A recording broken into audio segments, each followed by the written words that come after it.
So,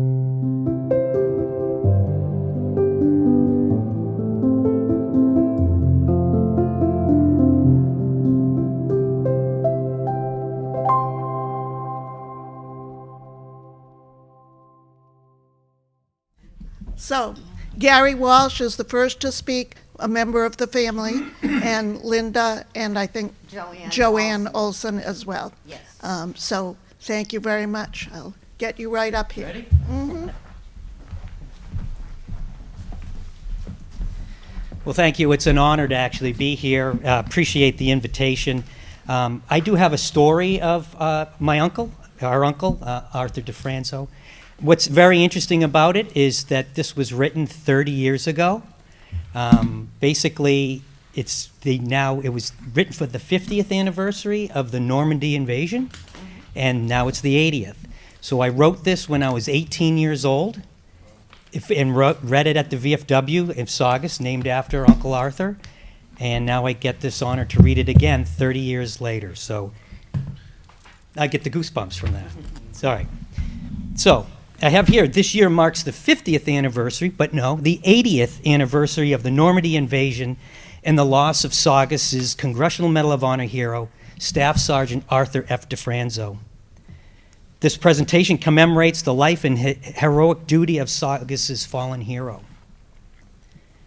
Staff Sergeant Arthur Frederick DeFranzo was born on March 28, 1919, in the house of Grace and Charles DeFranzo, located on Baker Hill in Saugus.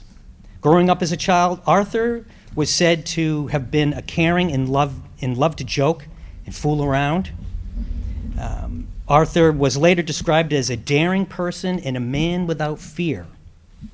During Arthur's childhood, he would wake up at 5 o'clock in the morning to deliver the morning edition of the newspaper before his school day would begin. At night, he would return to the streets of Saugus to once again deliver the evening edition of the newspaper.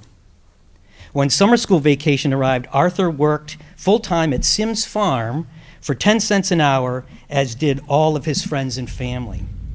That's down by the marsh, it used to be. Arthur was popular in school and graduated from Saugus High School in June 1938. Like many, upon graduation, he was unable to find work due to the Great Depression that was well underway at the time. Arthur decided to join the work crews of the Civilian Conservation Corps, or the CCC, which was established by Franklin Delano Roosevelt during the time of the Depression. So Arthur traveled to the state of Vermont and spent 1 year working on forestry projects for the CCC. He later found employment back home at the Converse rubber plant in Malden. He was working at the Converse rubber plant when Congress passed the Selective Service Conscription Act in 1940. He enlisted for the infantry in November 1940. His enlistment was nearly complete when World War II actually began 1 year and 1 month later. Arthur made it known to his family that he was going to make serving in the military his career. In October 1940, Arthur was the first volunteer soldier in Saugus. He was presented with a wristwatch at the Saugus Town Hall and was impressed and was given a town send-off. He trained at Fort Devens, where he impressed his superior officers immediately and attained the rank of sergeant within a year, and soon after made staff sergeant. While assigned at Fort Devens, he received numerous medals for expert marksmanship, proficiency with the machine gun, and hand grenades. Prior to the war, Uncle Arthur, or Staff Sergeant Arthur DeFranzo, was stationed in Texas, Virginia, Georgia, and Florida. America entered World War II in December 1941, and in late December 1942, 1 year later, Staff Sergeant DeFranzo was transferred and assigned to overseas service. He left on January 1st of 1943, the day of his father, Charles DeFranzo's funeral. Staff Sergeant Arthur DeFranzo and his unit, Company K of the 18th Infantry Regiment of the 1st Infantry Division, was sent to England and later to Africa to battle General Erwin Rommel's troops and the Italian troops under Marshal Badoglio. He participated in the capture of Oran, Tunis, Bezirat, later the invasions of Sicily, Italy, and France. Staff Sergeant Arthur DeFranzo also wrote home telling everyone to keep smiling. Even though he was down and out, he would never let his loved ones know it. It wasn't until years later that his family and friends learned through John Nagel, a childhood friend of his being a POW for 2 weeks in 1943. In May of 1943, Arthur had been captured by the Germans in the Battle of Kesserin in Algeria. He spent 2 weeks living on carrots and cabbage as a POW until he escaped from the POW camp. John Nagel, who grew up with Arthur in Cliftondale Square, spotted a figure advancing towards him and his men. John thought he recognized the uniform and told his men to hold their fire. The advancing figure was the weakened, hungry Arthur, wearing a tattered and blood-stained uniform. John helped clean up the war-torn Arthur and returned him to Company K. John Nagel was the last Saugus resident to see Arthur before he participated in the Normandy invasion. His unit landed on Omaha Beach, Normandy, France, in Normandy invasion on June 6, 1944. Arthur made it off the beach and was near Vaudebonne, France 4 days later. He was killed on June 10, 1944, while performing above and beyond the call of duty. The Congressional Medal of Honor citation given by the President, Franklin D. Roosevelt, commemorates Staff Sergeant Arthur DeFranzo's heroism and reads as follows. So please bear with me. This is on the plaques that we see. For conspicuous I can't get the gallantry and intrepidity at the risk of his life, above and beyond the call of duty, on 10 June 1944 near Vaudebonne, France. As scouts were advancing across an open field, the enemy suddenly opened fire with several machine guns and hit one of the men. Staff Sergeant DeFranzo courageously moved out into the open to the aid of the wounded scout and was himself wounded, but brought the man to safety. Refusing aid, Staff Sergeant DeFranzo re-entered the open field and led the advance upon the enemy. There were always at least 2 machine guns bringing unrelenting fire upon him, but Staff Sergeant DeFranzo kept going forward, firing into the enemy. One by one, the enemy encampments became silent. While advancing, he was again wounded, but continued on until he fell. He kept firing his rifle and waving his men forward. When his company came up behind him, Staff Sergeant DeFranzo, despite his many severe wounds, suddenly raised himself and once more moved forward in the lead of his men until he was again hit by enemy fire. In a final gesture of an indomitable courage, of course I can't turn it, he threw several grenades at the enemy machine gun position and completely destroyed the gun. In this action, Staff Sergeant DeFranzo lost his life, but by bearing the brunt of the enemy's fire and leading the attack, he prevented a delay in the assault, which would have been a considerable benefit to the foe, and he made possible his company's advance with a minimum of casualties. The extraordinary heroism and magnificent devotion to duty displayed by Staff Sergeant DeFranzo is a great inspiration to all about him and is in keeping with the highest traditions of the armed forces. So that was from the letter from the President. So Staff Sergeant Arthur DeFranzo, his remains were brought back under military color guard to Saugus on December 3rd, 1947, after having been buried in Saint-Laurent-sur-Mer, the American cemetery in Normandy, France. His body laid in state at the Saugus Town Hall, where honor guards from each branch of the service stood guard. The family celebrated his funeral mass on December 11th, 1947, at St. Margaret's Church, right up the street. Staff Sergeant Arthur DeFranzo now rests in the Riverside Cemetery in Saugus in the Veterans section. Thousands of townspeople lined the streets for the funeral procession. And Cliftondale Square in front of St. Margaret's Catholic Church was closed off, and the schools were let out for the day, and all of the town's flags were flown at half-mast. A proud and grateful country posthumously awarded Staff Sergeant Arthur DeFranzo the Silver Star, the Purple Heart, and the country's highest award for valor, the Congressional Medal of Honor. Arthur's mother, Grace DeFranzo, accepted Staff Sergeant Arthur DeFranzo's awards from General Sherman Miles 1 year later. On September 30th, 1946, through the courtesy of the Gordon family, the Major Douglas R. Gordon Veterans of Foreign Wars Post 2346 in Saugus was renamed the Staff Sergeant Arthur F. DeFranzo Post 2346. On November 13th, 1952, Governor Paul A. Dever dedicated the Felton Circle on Newburyport Pike, Route 1, as the DeFranzo Circle. The dedication of a military personnel apartment building known as the Staff Sergeant Arthur F. DeFranzo's Apartments occurred on November 10th, 1960 on Governor's Island in New York. A plaque embedded in the stone resides in front of that complex. Later on, October 6, 1974, the DeFranzo Park was dedicated in Staff Sergeant Arthur DeFranzo's memory. The park upon which the DeFranzo Memorial was placed is 150 feet east from the former DeFranzo Circle was located. This has changed. That's changed where the DeFranzo Circle is. The memorial now is across the street from the Saugus VFW. Okay? It was a dangerous bottleneck area, and that location was moved. So, Staff Sergeant DeFranzo was also remembered at the Freedom Foundation at Valley Forge, Pennsylvania, where there is a Congressional Medal of Honor grove for each of the 50 states. In the state of Massachusetts, Grove stands a dogwood tree and a plaque in commemoration of Arthur's gallant achievement. So today, 80 years after his death, we once again honor the glorious service rendered by Staff Sergeant DeFranzo, who gave his life so that Americans may continue to enjoy the freedom that we all have come to know and love. That's it. So there you go. That's his story, and I'm not sure who else now is going to. I know that was lengthy.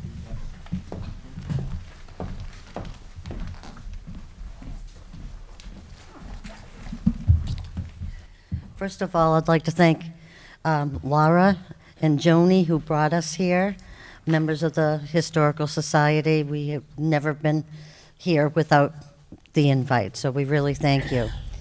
And my cousin Linda, well, to go back a little bit, 2 years ago, there was a gentleman in France that contacted the Saugus Facebook page. And he contacted the Saugus Facebook page looking for anyone in the DeFranzo family. He then was in touch with Steve Castanetti, and another friend of mine contacted me saying, "Have you seen this?" Well, I live in New Hampshire now, so I did not really see the Facebook page. I called Steve Castanetti, and he said it's legit. He's really looking for someone. He reenacts World War II, and he lives in France. I got in touch with him. His name is Julien Havel, and he lives in France. And since the last 2 years, we've been in touch back and forth with the family. And he has sent us many pictures of the reenactment that, if you get a chance, please look at through this book. He asked if any family member wanted to come visit, and Linda was able to go and visit there. And she can tell you the story of how Julien is reenacting and keeping his name alive in France. Well, I was not, I was going to Normandy, but I was not going to get in touch with him. And Joanne just really reinforced that I should.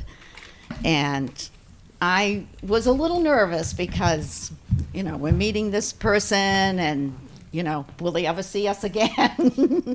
And my cousin Artie was like, oh, I don't know. So, but the man is absolutely wonderful. And we met him. He took us from the time that my uncle got on Omaha Beach, landed in the second wave at 10:30. I don't think any of us ever knew exactly when he was on the beach. I believe if he landed in the first wave, he would have never made it off the beach. Then we went to the American Cemetery, and my Uncle Arthur has his picture there as one of the people. And so, but I did teach Julian one thing, that he didn't know his picture was there. After that, we went to, we went to the, this is the, yes, we went to the town, but this is the field where he was killed.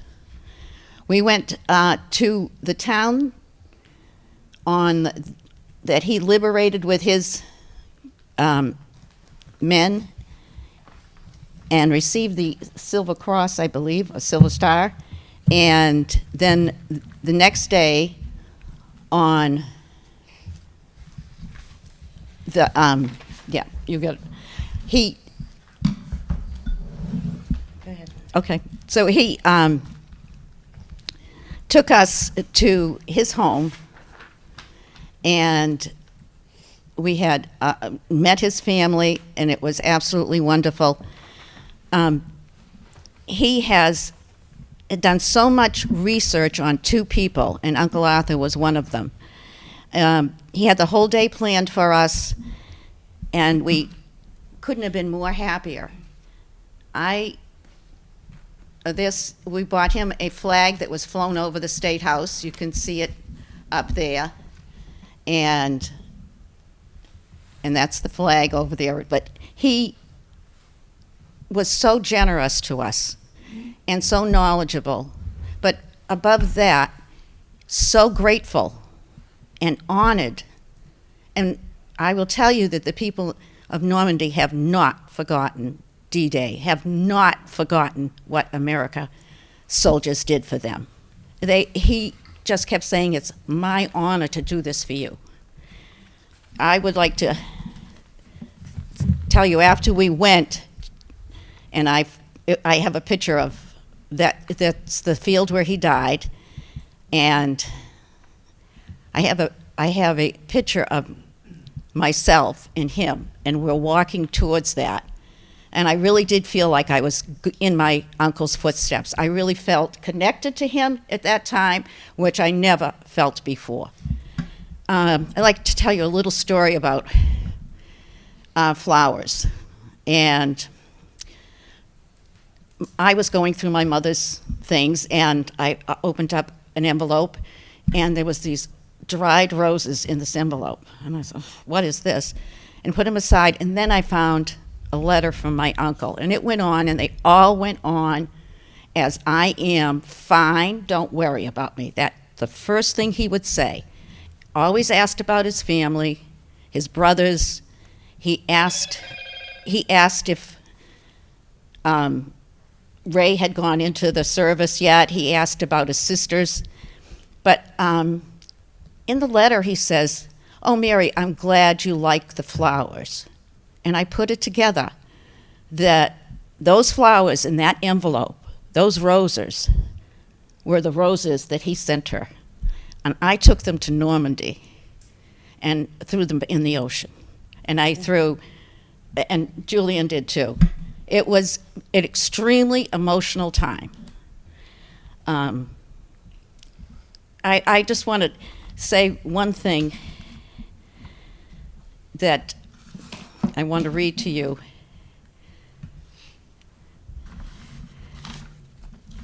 There is a DeFranzo page that Julian has put on Facebook. But he did write, the loop is closed. Arthur DeFranzo's family returns for the first time to the scene of his last battle, where he lost his life to save his men. Many emotions on this day, following Arthur's footsteps in Normandy.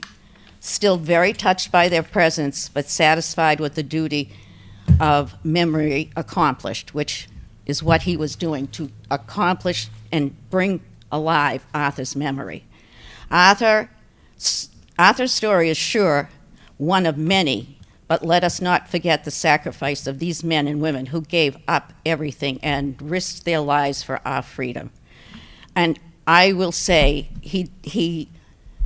we should not just praise one person. There were many, many people that gave their lives. I am so humbled and so proud of my uncle. None of us knew him. we weren't even born at the time. But he became alive, and he's come alive to us now through Julian and his dedication. I mean, the man is so dedicated, but I can't get over how honored they are and how grateful they are to us. They really are. And it was so emotional when we did read that, when we went to the field, which I just don't know what I expected. But anyways, it was there. It was just grass. And I'm trying to think of what he could have went through with. And so we read the story of how he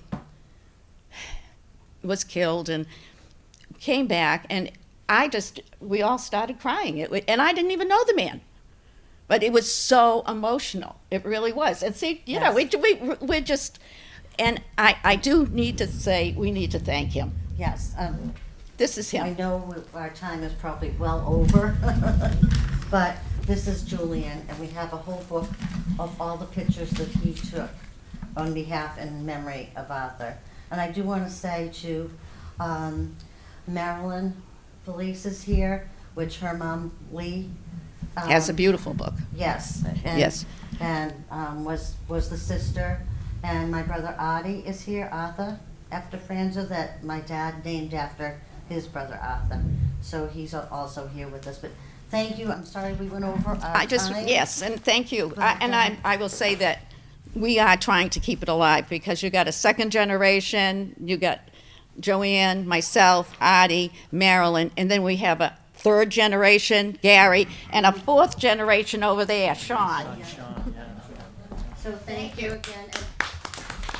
And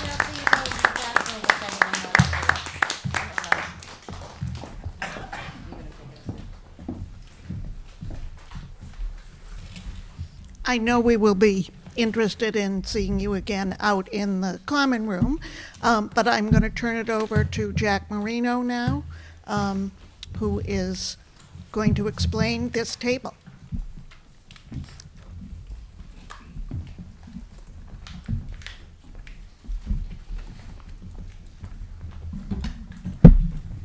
Thank you.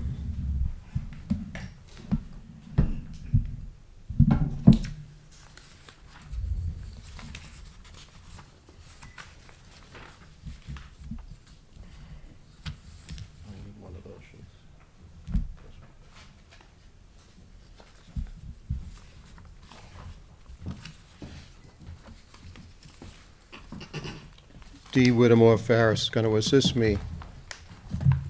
Her brother was a missing in action and also a POW in Vietnam.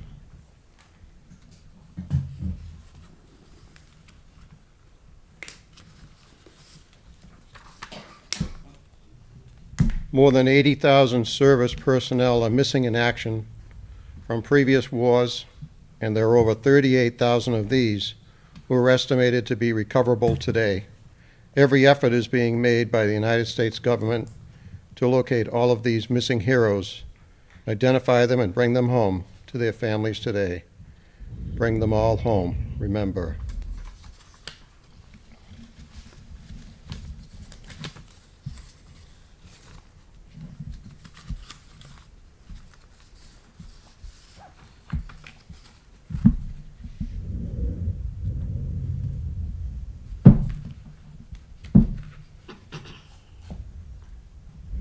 Before we begin our activities, please, we pause to recognize our POWs and MIAs. Move to the table. We call your attention to this small table which occupies a place of dignity and honor. It is set for one, symbolizing the fact that members of our armed forces are missing from our ranks. They are referred to as POWs and MIAs. We call them comrades. They are unable to be with their loved ones and families, so we join together to pay humble tribute to them and to bear witness to their continued absence.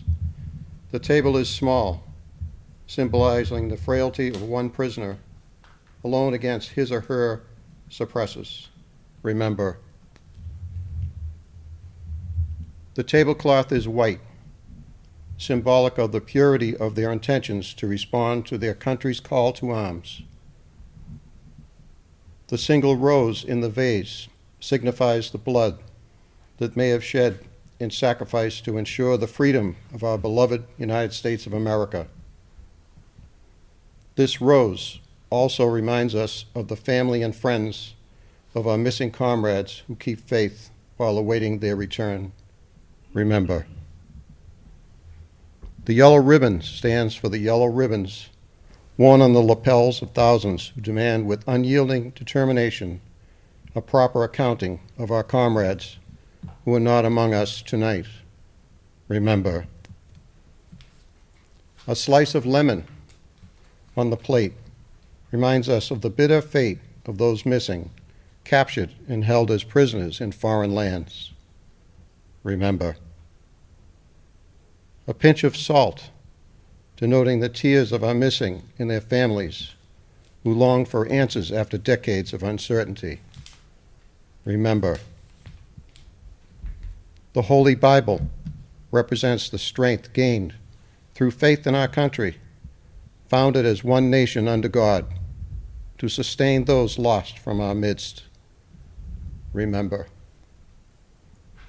The lighted candle reflects the light of hope, which lives in our hearts, to illuminate their way home, away from their captors to the open arms of a grateful nation. Remember.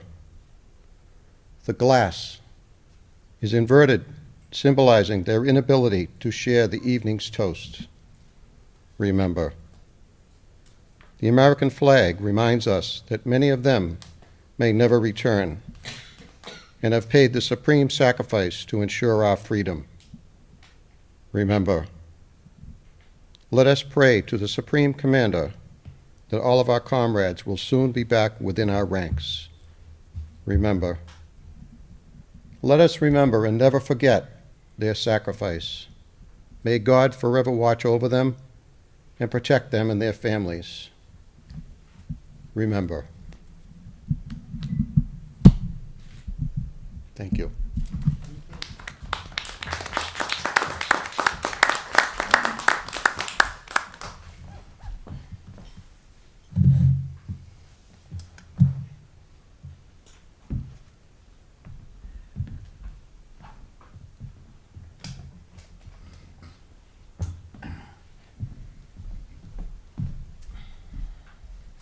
Thank you so much, both of you, for that moving ceremony. And we now have Dave Savoy and David Hilt coming to tell us about this array out here.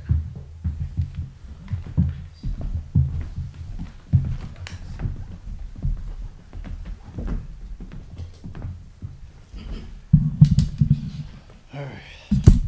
First, I'd like to thank Joni and the Historical Society for allowing us to come, inviting us to come and be part of this. We are World War II reenactors, and as you can see, we have quite a bit of things that we like to display at our events and things like this. So I also want to really thank the DeFranzo family for the very touching things you spoke about, and your friend Julian. And I'm thankful for him because that's what we do as well. We're here to honor veterans and to keep history alive, especially World War II history. So what is a World War II reenactor? The idea of the word reenactor is based on two specific words. Re, meaning to do again, and actor, meaning to act. With this in mind, let me give you a more accurate understanding of what our World War II reenactor is.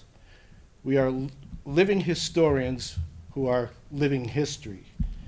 In other words, we are students of World War II who take part in recreating its history by demonstrating as accurate as possible the life of a World War II soldier. But it goes much deeper than that. For the most part, World War II reenactors represent specific branches of the military including specific regiments and units of the military. Personally, my representation, or what we call impression, has to do with the 82nd Airborne. I represent the 82nd Airborne 505th Parachute Infantry Regiment, or Regimental Combat Team. And I've taken the time to study many books which were written by the soldiers themselves. And there are so many other resources out there.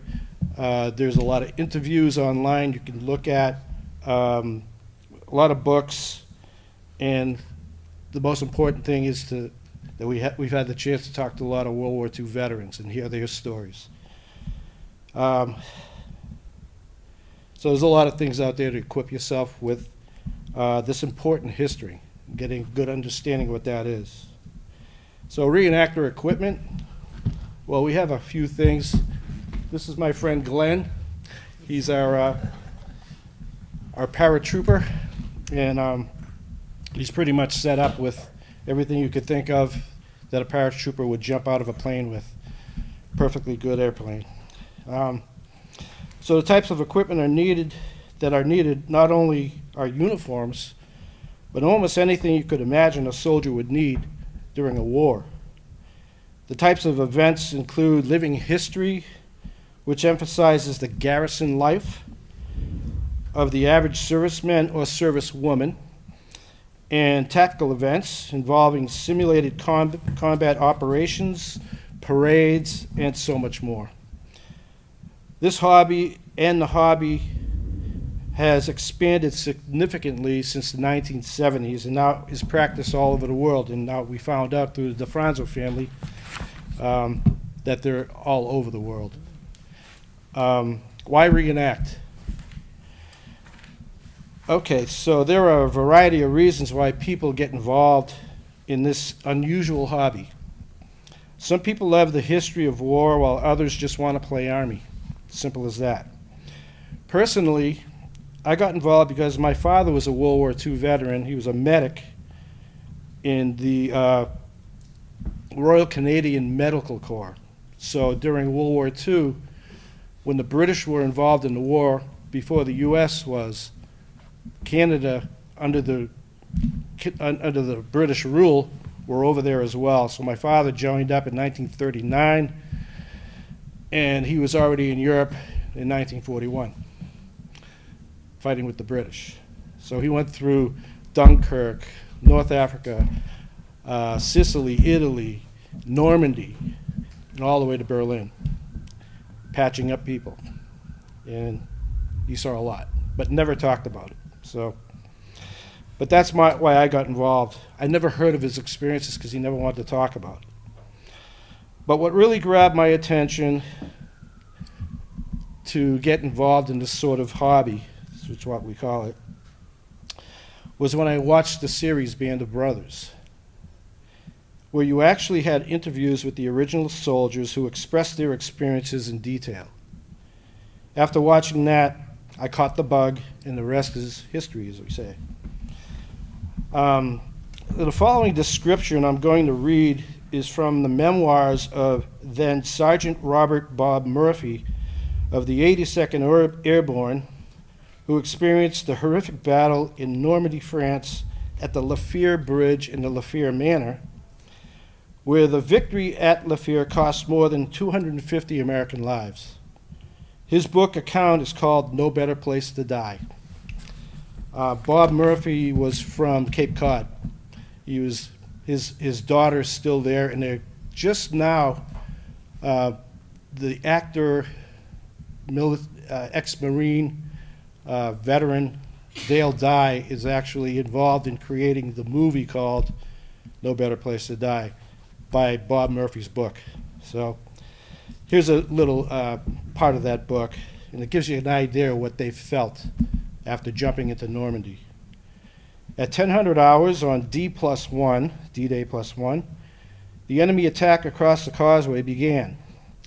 It was once again heralded by the slow approach of two of the same type of Renault German tanks, with another 200 enemy foot soldiers following behind and interspaced with the tanks. 2 additional German tanks followed, for a total of 4 supporting the onslaught. The war was on again. I was with the A Company men on the front line, on the east side and next to the bridge, and 1st Battalion headquarters, B and C Company men were still in the manor and in hill positions. All of us waited alone with our thoughts. Since 0800 hours, the mortars and heavy artillery had intensified, including the horrifying tree bursts. We were in our foxholes, but of necessity craning our necks looking out for the enemy to approach. We were all thinking one thought: is today the day that I get it? Wet and shivering from the moist ocean and marsh air, we were thirsty, dirty, and hungry. We had no water, our throats were very, very dry, and our K rations were all expended. On top of all of these debilitating factors, more Germans were attacking than our meager stockpile of ammunition could conceivably handle. Unless you have faced the Grim Reaper in the form of an oncoming enemy, it is hardly possible to understand the fear and dread that runs through the mind of a frontline infantryman. You pray, you have the fear of death on your mind, you are watching armed men and tanks coming at you, artillery and mortar explosions and shrapnel are flying through the air all around you. There is no thought in your mind but to get in your hole and run, because you know you could be cut down by rifle or shrapnel fragments. That fear doesn't end or leave you until you get a chance to open fire with your weapon directly at the enemy, or in our case, an enemy who was no more than 40 yards away from us. The only thought on your mind becomes sighting the enemy soldier and getting off 2 or 3 rounds until he falls. Then a few other rounds go off. There are plenty of targets. You have no fear of death now. It's gone completely.